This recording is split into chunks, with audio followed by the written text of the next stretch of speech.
नमस्कार, मैं हूं पूजा राठौर शर्मा। आप देख रहे हैं संजीवनी, एक ऐसा शो जहां हर रोज होती है आपकी सेहत की बात डॉक्टर प्रताप चौहान के साथ। आज हम संजीवनी में महिलाओं से जुड़ी एक ऐसी बीमारी के बारे में बात करेंगे जिसके केसेस लगातार बढ़ रहे हैं और ज्यादातर महिलाएं इस बीमारी से अनजान हैं। कौन सी है वो बीमारी, आइए देखते हैं। क्या आपको पीरियड्स के दौरान जरूरत से ज्यादा ब्लीडिंग होती है तो इसे नजरअंदाज ना करें। ये गंभीर रोग का लक्षण भी है और सेहत के लिए खतरनाक भी। देखिए मेरे साथ संजीवनी। डॉक्टर प्रताप चौहान, आपका बहुत बहुत स्वागत है। Thank you very much. तो आज डॉक्टर चौहान हमने टॉपिक लिया है एंडोमेट्रियोसिस। जी, आखिर ये बीमारी क्या है, इसके लक्षण क्या है और क्या वाकई बीमारी खतरनाक साबित हो सकती है?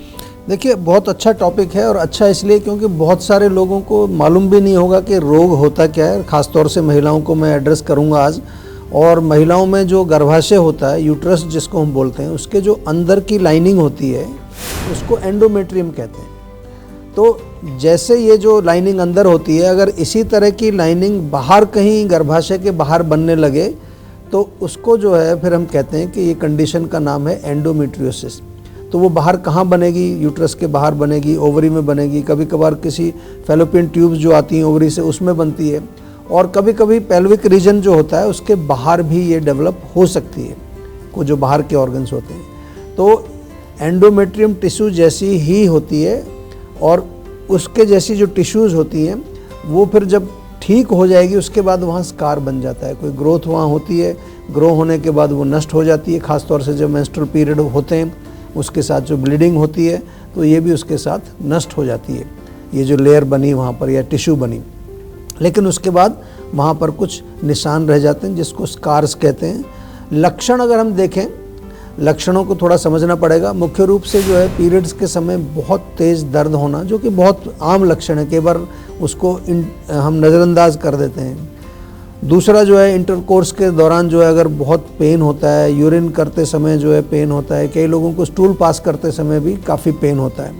पीरियड्स के दौरान अगर ज़्यादा ब्लीडिंग हो रही है या फिर ब्लोटिंग हो जाती है, नौसिया, कई बार वॉमिटिंग आने की इच्छा आपको होती है, और इसके साथ साथ मेंटल लेवल पर कभी कभार ये लक्षण भी देखे जाते हैं कि जो रोगी है उसको एंग्जाइटी और डिप्रेशन जैसे सिम्टम्स देखने को मिलते हैं। तो ये इसके मुख्य लक्षण है। जहाँ तक रोग कितना गंभीर हो सकता है, आम तौर पर ऐसा नहीं कि कोई जानलेवा रोग है ये, लेकिन डेफिनेटली अगर फर्टिलिटी, बच्चे आपको प्लानिंग करनी है, उसमें डेफिनेटली अड़चन बनता है। घबराना नहीं है।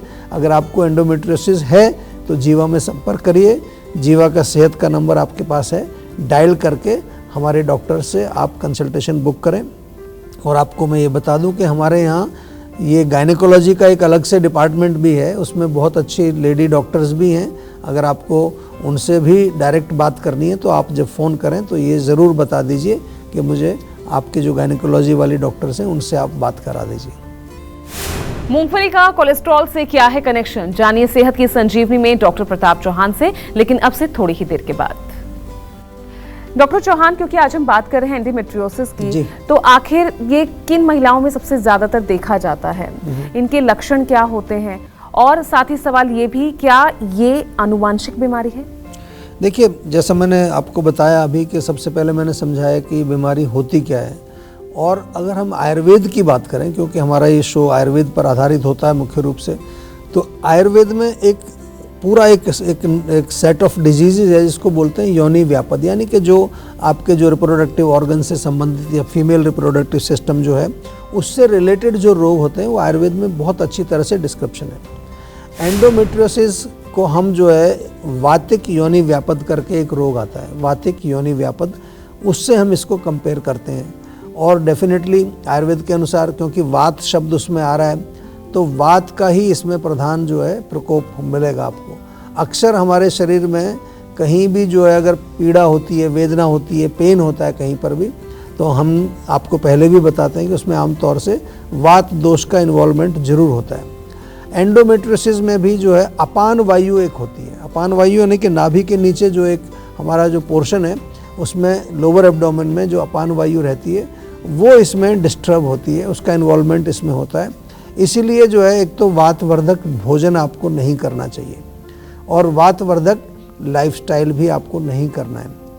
तो जिस महिला को ये प्रॉब्लम होती है उसके लिए हमें बहुत ध्यान रखना है कि कोई भी ठंडी चीज़ें, बहुत ज़्यादा क्रंची क्रिस्पी चीज़ें, बहुत ज़्यादा जो बादी वाली चीज़ें हैं, उनका सेवन नहीं करना है। इसके अलावा देखें तो अगर आपकी डिलेड, जो कई बार लेट मैरिज होती है या बच्चा आपका कंसीव हुआ है बहुत लेट एज में, उसके कारण भी ये प्रॉब्लम आमतौर पर देखने को मिलती है। मानसिक तनाव को हम बार बार आपको याद दिलाते हैं। आजकल बहुत सारे पेशेंट्स ऐसे आते हैं हमारे पास जिनका रूट कॉज कहीं भी मेंटल स्ट्रेस उनकी है, कोई किसी तरह का इमोशनल ट्रॉमा उनकी लाइफ में चल रहा है। और आयुर्वेद में एक और विषय लिखा है कि जो हमारे बॉडी में कुछ नेचुरल अर्ज होते हैं जिसको हम कहते हैं वेग, तो ये जो वेग हैं जिनको हमें होल्ड नहीं करना चाहिए, अधारणीय वेग इसको आयुर्वेद में कहा गया है शब्द। जैसे मान लो आपको छींक आ रही है तो छींक को नाक बंद करके रोकना नहीं है, डकार आ रही है तो उसको रोकना नहीं है। तो ऐसे हमारे अधारणीय वेग 13 प्रकार के होते हैं शरीर में, उनको जो हम फोर्सफुली रोकते हैं वो भी एक कारण एंडोमेट्रियोसिस में बनता है। चलिए, इस बीच हमारे साथ संजीवनी दर्शक जुड़ गए हैं। गोरखपुर से रवि हैं। रवि, पूछिए सवाल। नमस्कार सर, मैं रवि बात कर रहा हूँ। जी नमस्कार। मेरे कंधे में सर सोराइसिस प्रॉब्लम है, ये 3-4 महीने से है सर। काफी ज्यादा देरी होती है वहाँ पर और ब्लड प्रेशर बहुत ज्यादा आता है उसमें करने पर। देखिए, सोराइसिस का रोग है वो काफ़ी डिफ़िकल्ट रोग है। आपने अगर इसके बारे में नहीं अभी ज़्यादा जानकारी प्राप्त की है तो आप थोड़ा जानकारी प्राप्त करेंगे। लेकिन अच्छी बात है, सभी दर्शकों को मैं बता रहा हूँ, अभी कुछ वर्षों से हमने बहुत रिसर्च करके कई रोगों के अलग अलग एक प्रोग्राम बनाए हैं। उसमें एक सोराइसिस मैनेजमेंट प्रोग्राम हमारा बहुत बहुत सफल है, काफ़ी सक्सेसफुल उसमें रिजल्ट्स देखने को मिल रहे हैं। तो एक तो मैं आपसे निवेदन करूँगा कि प्रोग्राम से क्या है मतलब कि वहाँ पर ऐसा नहीं कि आप आए, आपसे कंसल्टेशन की और हमने दवाई दे दी, आप अपने घर हम अपने घर, ये बात नहीं है। इसमें आपका पूरा एनालिसिस करके दवाई तो देते ही हैं हमारे डॉक्टर, साथ में एक हेल्थ कोच आपके जुड़ता है, एक न्यूट्रिशनिस्ट आपके साथ जुड़ता है जो पूरा आपको खान पान के बारे में सब कुछ डिटेल में समझाएगा। और तीसरा इसमें कुछ हमारे माइंड वेलबींग के कोचेज़ होते हैं, क्योंकि माइंड के लेवल पर आजकल बहुत सारे लोगों को प्रॉब्लम है। तो माइंड वेलबींग सेशन आपका अलग होगा। योगाचार्य एक और जुड़ जाते हैं इसमें, जो कि ऑनलाइन आपको योगासन वगैरह भी बताते हैं। तो कहने का मतलब ये है कि ये सोराइसिस मैनेजमेंट प्रोग्राम इसमें 4-5 लोगों की टीम आपके साथ लगती है। ज़रूरी नहीं है आपका इंटरेक्शन डायरेक्ट उनसे होगा, कुछ लोग बैक एंड पर होते हैं, कुछ डायरेक्ट इंटरेक्शन आपके साथ कर रहे होते हैं। और उसका फिर प्रॉपर एक डॉक्यूमेंट किया जाता है, आपका क्या था शुरू में, एक पासी स्कोर होता है, पासी स्कोर पहले कितना था, फिर जब आपने दवाई ली पहले महीने उसके बाद कितना हुआ।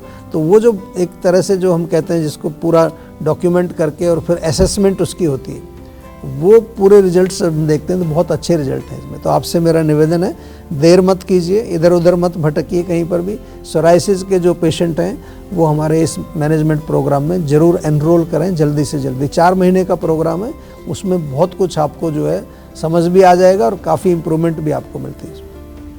डॉक्टर चौहान, हमें एंडोमेट्रियोसिस की बीमारी के दौरान अपनी डाइट और लाइफस्टाइल में किन बातों का ध्यान रखना चाहिए?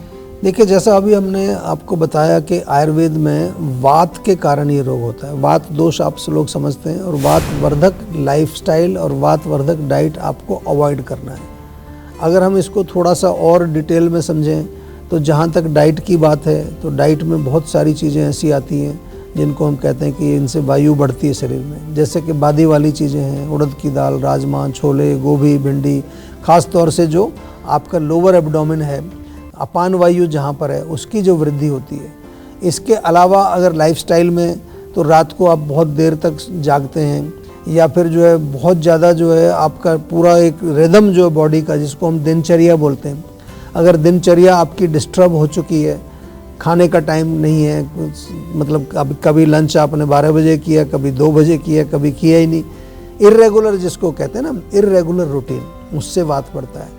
ओवर वर्किंग अगर आप कर रहे हैं बहुत ज़्यादा, या बहुत ज़्यादा ऐसी चीज़ों का सेवन कर रहे हैं जो आपकी बॉडी में ड्राइनेस पैदा करती है, जैसे कॉफ़ी पीते हैं लोग, अल्कोहल का सेवन करते हैं, तो ड्राइनेस पैदा करता है शरीर में। तो ये तमाम जो कारण हैं, और इनके साथ जो डाइट जुड़ी हुई है, लाइफस्टाइल जुड़ा हुआ है, जिसको हम वात कहते हैं, वात के साथ जो जुड़ी है, उसको आपको अवॉइड करना चाहिए।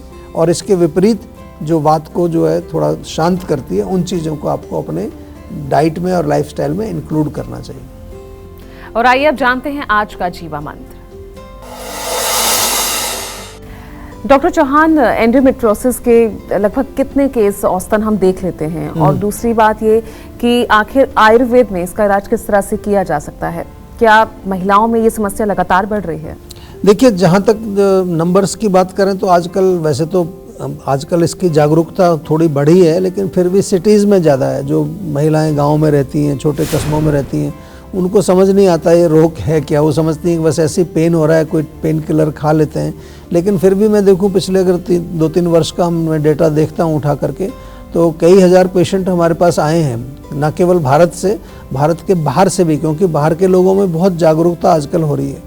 तो सारी महिलाओं को तो ये समझ ही नहीं आता, जैसे मैंने कहा, इसलिए वो कंसल्टेशन के लिए आती भी नहीं है। कहीं ना कहीं वो बस अपना कुछ लोकल दवाइयाँ लेके काम चलाती हैं। लेकिन जब हम इसको अच्छी तरह से समझ करके पूरा डेटा कलेक्ट करके देखते हैं और प्रॉपर डायग्नोसिस इसका करते हैं, तो फिर हमें पता चलता है कि आयुर्वेद में बहुत अच्छे रिजल्ट इससे मिलते हैं। क्योंकि आयुर्वेद में जो एंडोमेट्रियोसिस है उसमें रिजल्ट इसलिए मिलते हैं क्योंकि चिकित्सा जब हम इसकी करते हैं तो उसके प्रॉपर स्टेप्स होते हैं चिकित्सा के। सबसे पहला स्टेप है निदान परिवर्जन। आपको मैं पहले भी कई बार समझाया है कि जो रूट कॉज है उसको हटाइए पहले, चाहे वो डाइट में है, लाइफस्टाइल में है, माइंड में है, उसको हटाना। दूसरा जो है, इसमें लाइन ऑफ ट्रीटमेंट में वात शामक ट्रीटमेंट किया जाता है। वात को बैलेंस करने के लिए डाइट भी दी जाती है, मेडिसिन भी दी जाती हैं, लाइफस्टाइल भी बताया जाता है। इसके अलावा अगर हम देखें तो जो चिकित्सा हम करते हैं उसमें कई बार पेशेंट को पंचकर्म का भी हम जो एडवाइस करते हैं, वातानुलोमन करते हैं, अपान वायु उसको कैसे बाहर निकालना है, और जो वातज योनि व्यापद की जो ट्रीटमेंट हमारे आयुर्वेद में पूरी लिखी है उसको समझ करके पर्सनलाइज दवाइयाँ बना करके पेशेंट को दी जाती हैं। इन्फ्लामेशन, जिसको शोथ कहते हैं आयुर्वेद में, एंटी इन्फ्लामेटरी भी इसमें मेडिसिन दी जाती हैं। और जैसा मैंने कहा कि शोधन, जिसमें पंचकर्म आता है, वो चिकित्सा भी बहुत लाभकर होती है।